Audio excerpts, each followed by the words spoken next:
May 28th, 1 Kings 3:1 through 1 Kings 4:34. Now Solomon made a treaty with Pharaoh, king of Egypt, and married Pharaoh's daughter. Then he brought her to the city of David until he had finished building his own house, and the house of the Lord, and the wall all around Jerusalem. Meanwhile, the people sacrificed at the high places, because there was no house built for the name of the Lord until those days. And Solomon loved the Lord, walking in his statutes of his father David, except that he sacrificed and burned incense at the high places. Now the king went to Gibeon to sacrifice there, for that was the great high place. Solomon offered 1,000 burnt offerings on that altar. At Gibeon, the Lord appeared to Solomon in a dream by night, and God said, "Ask, what shall I give you?"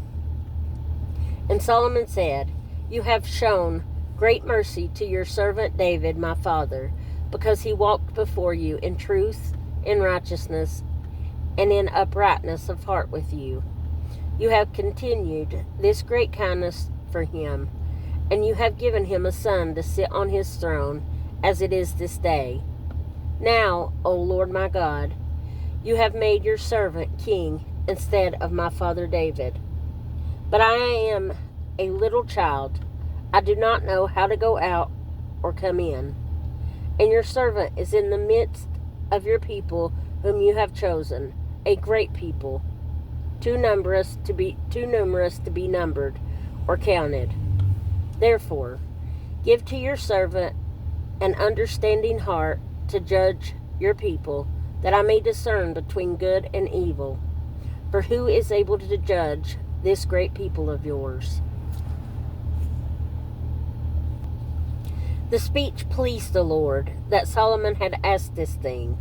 Then God said to him, "Because you have asked this thing, and have not asked long life for yourself, nor asked riches for yourself, nor have asked the life of your enemies, but have asked for yourself understanding to discern justice, behold, I have done according to your words. See, I have given you a wise and understanding heart, so that there has not been anyone like you before you, nor shall any like you arise after you. And I also have given you what you have not asked, both riches and honor,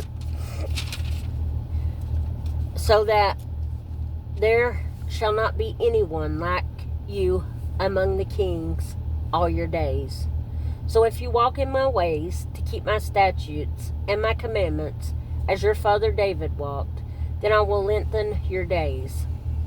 Then Solomon awoke, and indeed it had been a dream.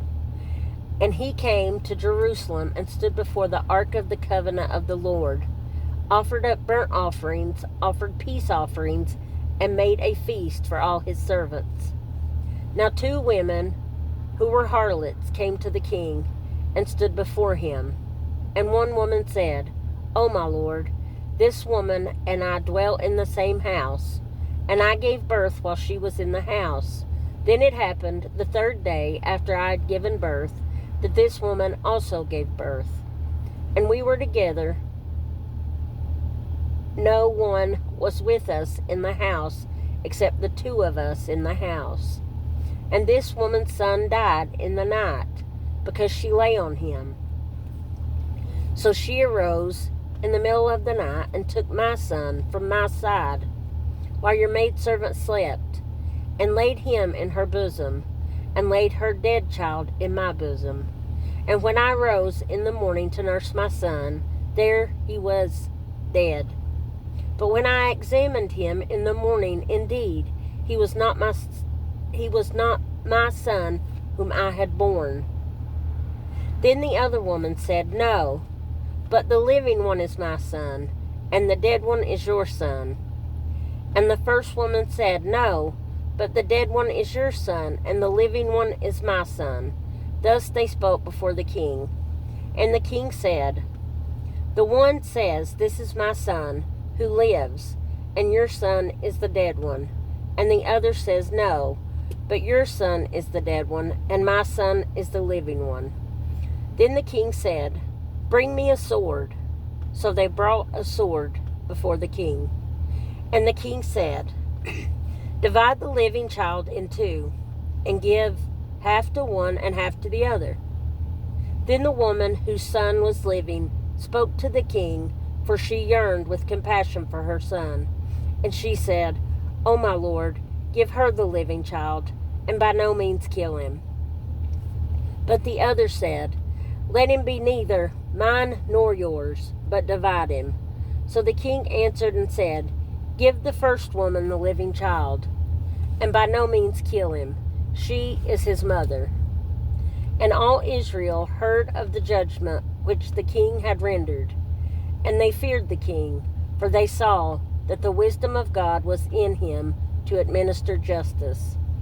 So King Solomon was king over all Israel, and these were his officials: Azariah, the son of Zadok, the priest; Elihoreph and Ahijah, the sons of Shisha, scribes; Jehoshaphat, the son of Ahilud, the recorder; Benaiah, the son of Jehoiada, over the army; Zadok and Abiathar, the priests; Azariah, the son of Nathan, over the officers; Zabud, the son of Nathan, a priest and the king's friend; Ahishar, over the household; and Adoniram, the son of Abda, over the labor force. And Solomon had 12 governors over all Israel, who provided food for the king and his household. Each one made provision for 1 month of the year. These are their names: Ben-Hur in the mountains of Ephraim, Ben-Decker in Makaz, Shaalbeim, Beth-Shemesh, and Elon Beth-Hanan; Ben-Hesed in Araboth. To him belonged Sokol and all the land of Hepher; Ben-Abinadab and all the regions of Dor. He had Taphath, the daughter of Solomon, as wife; Baana, the son of Ahilud, in Taanach; Megiddo, and all Beth-Shin, which is beside Zartan, below Jezreel, from Beth-Shin to Abel Meholah, as far as the other side of Jokneam; Ben-Geber in Ramoth-Gilead. To him belonged the towns of Jair, the son of Manasseh, in Gilead, To him also belonged the region of Argob in Bashan, 60 large cities with walls and bronze gate bars; Ahinadab, the son of Iddo, in Mahanaim; Ahimaaz in Naphtali. He also took Basemath, the daughter of Solomon, as wife; Bana, the son of Hushai, in Asher and Aloth; Jehoshaphat, the son of Peruah, in Issachar; Shimei, the son of Elah, in Benjamin; Geber, the son of Uri, in the land of Gilead, in the country of Sihon, king of the Amorites, and of Og, king of Bashan. He was the only governor who was in the land. Judah and Israel were as numerous as the sand by the sea in multitude, eating and drinking and rejoicing. So Solomon reigned over all kingdoms, from the river to the land of the Philistines, as far as the border of Egypt. They brought tribute and served Solomon all the days of his life.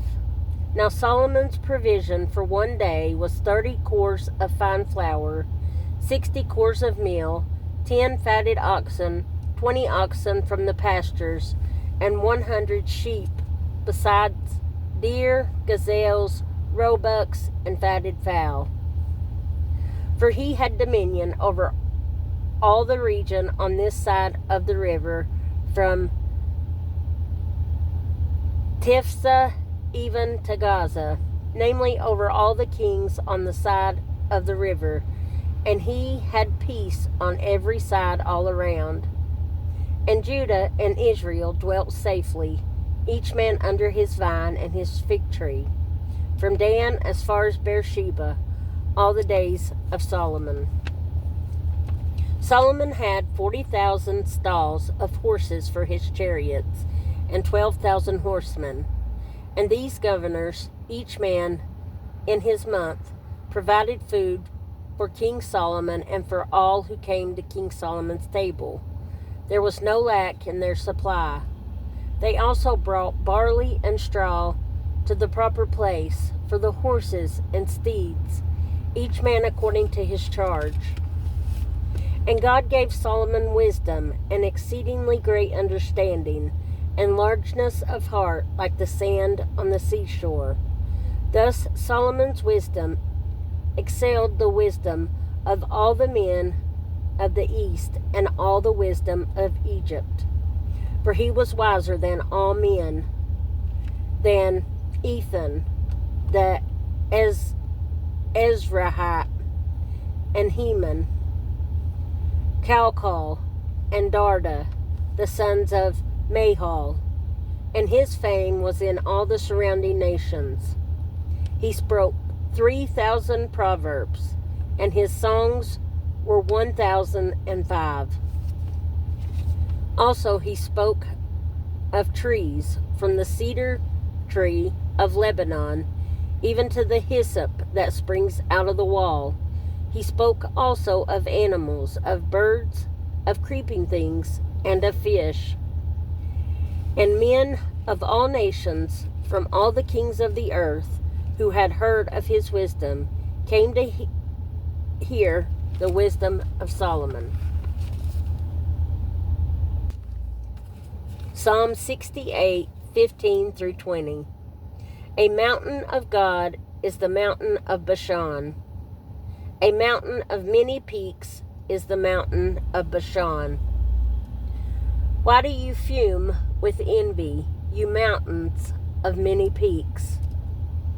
This is the mountain which God desires to dwell in. Yes, the Lord will dwell in it forever. The chariots of God are 20,000, even thousands of thousands. The Lord is among them, as in Sinai, in the holy place. You have ascended on high. You have led captivity captive. You have received gifts among men, even from the rebellious, that the Lord God might dwell there. Blessed be the Lord, who daily loads us with benefits, the God of our salvation, Selah. Our God is the God of salvation, and to God the Lord belong escapes from death. Proverbs 17, 10 through 12. Rebuke is more effective for a wise man than 100 blows on a fool. An evil man seeks only rebellion. Therefore, a cruel messenger will be sent against him. Let a man meet a bear robbed of her cubs, rather than a fool in his folly. John 10, 1 through 21. Most assuredly I say to you, he who does not enter the sheepfold by the door, but climbs in some other way, the same is a thief and a robber. But he who enters by the door is a shepherd of the sheep. To him the doorkeeper opens, and the sheep hear his voice, and he calls his own sheep by name and leads them out. And when he brings out his own sheep, he goes before them, and the sheep follow him, for they know his voice. Yet they will by no means follow a stranger, but will flee from him, for they do not know the voice of strangers. Jesus used this illustration, but they did not understand the things which he spoke to them. Then Jesus said to them again, Most assuredly I say to you, I am the door of the sheep. All who ever came before me are thieves and robbers, but the sheep did not hear them. I am the door. If anyone enters by me, he will be saved, and will go in and out and find pasture. The thief does not come except to kill, steal, and destroy. I have come that they may have life, and they may have it more abundantly. I am the good shepherd. The good shepherd gives his life for his sheep. But a hireling, he who is not the shepherd, one who does not own the sheep, sees the wolf coming and leaves the sheep and flees, and the wolf catches the sheep and scatters them. The hireling flees because he is a hireling and does not care about the sheep. I am the good shepherd, and I know my sheep, and am known by my own. As the Father knows me, even so I know the Father, and I lay down my life for the sheep. And other sheep I have, which are not of this fold. Them also I must bring, and they will hear my voice, and there will be one flock and one shepherd. Therefore, my Father loves me, because I lay down my life, that I may take it again. No one takes it from me, but I lay it down of myself. I have power to lay it down, and I have power to take it again. This command I have received from my Father. Therefore, there was a division again among the Jews because of these sayings, and many of them said, He has a demon and is mad. Why do you listen to him?